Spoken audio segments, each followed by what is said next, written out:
2020년 8월 20일 새벽 설교입니다. 오늘 본문은 역대하 25장 1절에서 28절입니다. 본문 읽기는 14절에서 16절까지만 읽도록 하겠습니다.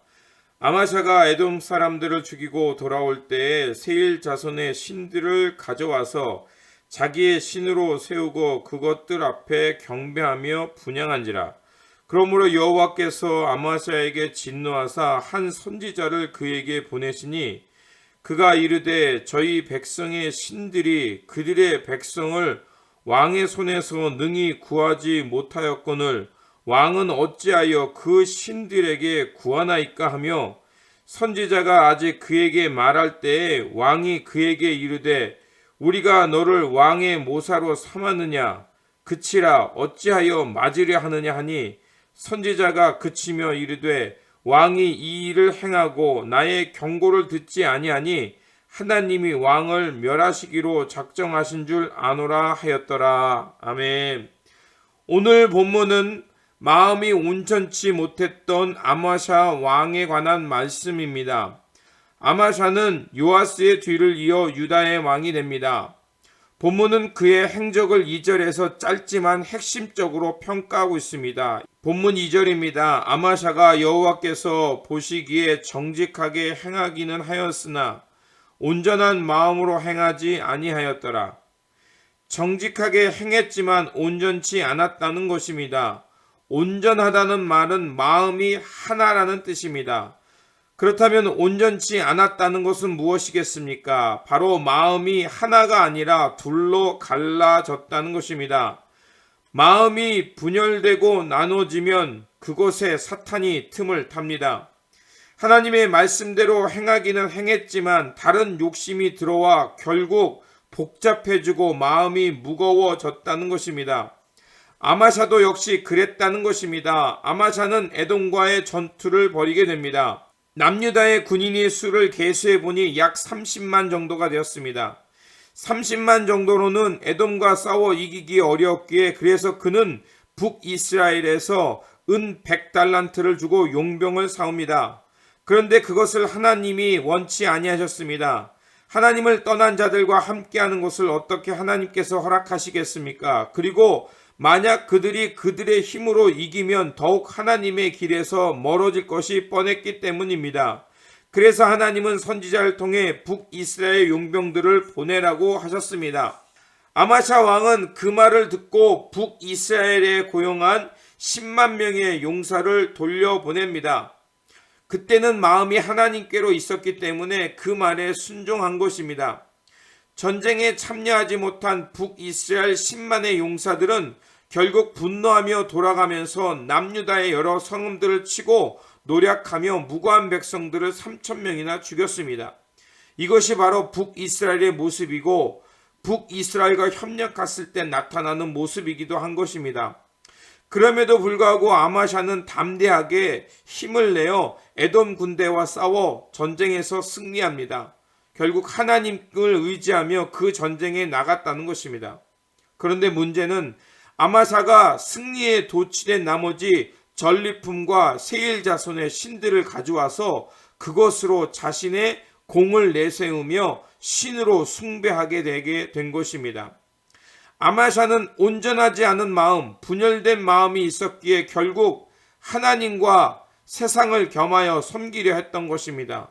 결국 이 일은 공동체와 자신의 삶을 파괴하게 된 겁니다. 14절에서 이렇게 말합니다. 아마샤가 에돔 사람들을 죽이고 돌아올 때에 세일 자손의 신들을 가져와서 자기의 신으로 세우고 그것들 앞에 경배하며 분향한지라. 결국 나눠지고 무거워진 마음은 교만하게 되었고 북이스라엘 왕 요아스와 전쟁까지 하게 됩니다. 하지만 그 전쟁에서 패전하게 되고 예루살렘까지 끌려와서 예루살렘 성과 성전까지 약탈당하게 됩니다. 아마샤는 이렇게 패전해서 비참한 죽음을 맞이하게 됩니다. 그래서 성서는 아마샤의 죽음에 대해서 이렇게 평가하고 있습니다. 아마샤가 듣지 아니하였으니 이는 하나님께로 말미암은 것이라. 그들이 에돔 신에게서 구하였으므로 그 대적의 손에 넘기려 하심이었더라. 그렇습니다. 온전치 못하고 분열된 마음은 결국 자신뿐만이 아니라 공동체 모두를 어려움에 처하게 된다는 것입니다. 마태복음 14장에서 물 위를 걸었던 베드로가 물에 빠지게 된 이유도 결국 주님을 향한 온전한 마음을 갖지 못했기 때문입니다. 나누어진 마음은 무거워지고 부자연스러워집니다. 아마샤도 처음에는 하나님을 향하여 정직히 행하였습니다. 하지만 마음이 나누어지고 무거워지자 하나님과 세상을 겸하여 섬기는 어리석음의 길을 간 것입니다.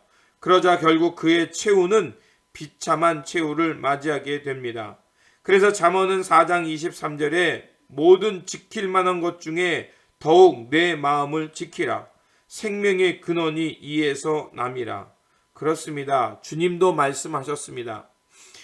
마태복음 15장에 보면 바리새인들과 논쟁을 하면서 입으로 들어가는 것이 사람을 부정케 하는 것이 아니라 마음에서 통해서 입으로 나오는 것이 그 사람을 해하게 하고 부정케 한다고 말씀하셨습니다.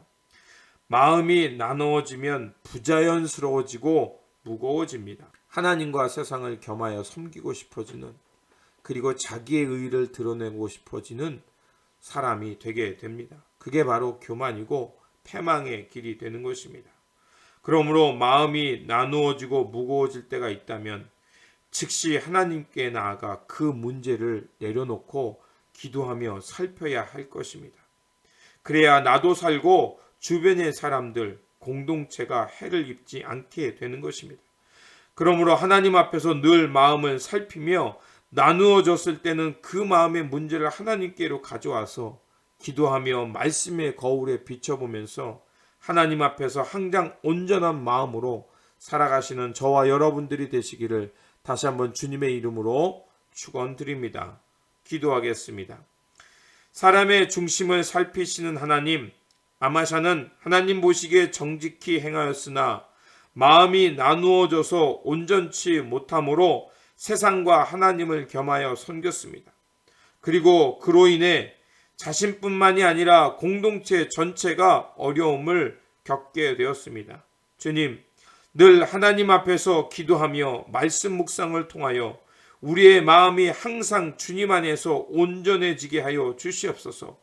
혹 우리의 마음이 분열되었을 때는 그 문제를 주님께 즉시 가져와 우리의 중심을 살피며 하나님 앞에 그 문제를 내려놓고 하나님 앞에서 항상 온전한 마음으로 주님의 길을 건드리며 우리의 생을 살아가는 그러한 온전한 마음의 사람 되어 살게 하여 주시옵소서. 우리 구주 예수 그리스도의 이름으로 기도드립니다. 아멘.